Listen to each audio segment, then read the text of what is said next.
कहानी गूंजती आवाज। आकाश एक पहाड़ी इलाके में अकेले ट्रैकिंग पर गया था। शाम हो गई थी और उसका फोन भी काम नहीं कर रहा था।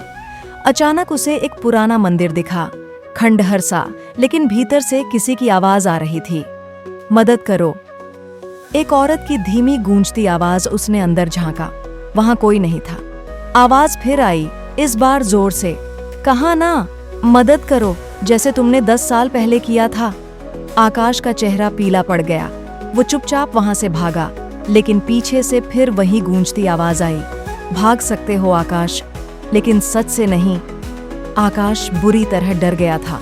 वो किसी तरह वापस अपने होटल पहुंचा, लेकिन सारा रास्ता उसे लग रहा था कि कोई उसका पीछा कर रहा है। रात को वो जैसे ही सोया, एक डरावना सपना आया।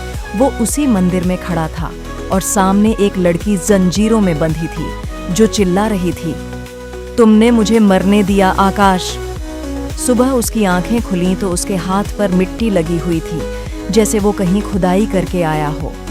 अचानक उसे याद आया, 10 साल पहले कॉलेज ट्रिप पर वो और उसके दोस्त इसी इलाके में आए थे और एक लड़की, कविता, रहस्यमय ढंग से लापता हो गई थी। तभी उसके फोन पर एक मैसेज आया, मंदिर में आओ, सच वहीं दबा है। आकाश कांपते हुए मंदिर लौटा। अब वहां एक नया गड्ढा खुदा हुआ था और उसी के पास एक टूटी हुई चूड़ी पड़ी थी, वही चूड़ी जो कविता पहना करती थी। पीछे से वही आवाज गूंजी, अब तुम बचोगे नहीं आकाश। क्या आकाश ने कविता को मार दिया था या वो कोई और था? आकाश की सांसें तेज थीं। मंदिर में खोदी गई जमीन के पास वह घुटनों पर बैठ गया। चूड़ी उठाकर देखा, वो वाकई कविता की ही थी। अचानक किसी ने पीछे से उसका कंधा पकड़ा। वो उछल कर पलटा। सामने राजीव था, उसका पुराना कॉलेज फ्रेंड। तू यहाँ क्या कर रहा है? आकाश ने पूछा। राजीव की आंखें लाल थीं। वो बोला, तू भूला नहीं ना उस रात को?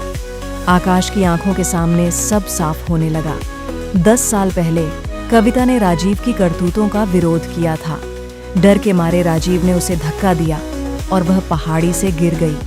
आकाश सब देख रहा था, लेकिन डर और दोस्ती के चलते उसने किसी से कुछ नहीं कहा। तूने भी उसे मारा है क्योंकि तूने चुप्पी मार ली थी।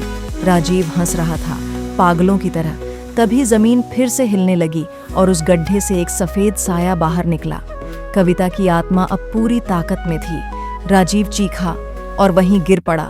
मृत आकाश कांपते हुए बोला, माफ कर दो, मैंने सच में गलती की थी। कविता की आत्मा बस एक पल को मुस्कुराई और धीरे धीरे हवाओं में घुल गई और आकाश जैसे तैसे जान बचाकर भाग निकला। अब मंदिर पूरी तरह वीरान था। कहा जाता है, जो भी वहां जाकर सच से भागता है, उसे आवाजें बुला लेती हैं और उसे सच बताना ही पड़ी डीडेचता है और उसे उसके कर्मों की सजा वहां की आत्माएं खुद देती हैं। ऐसी की कहानियां सुनने के लिए हमारे चैनल को सब्सक्राइब जरूर करें और वीडियो लाइक, शेयर और कमेंट भी करें। धन्यवाद।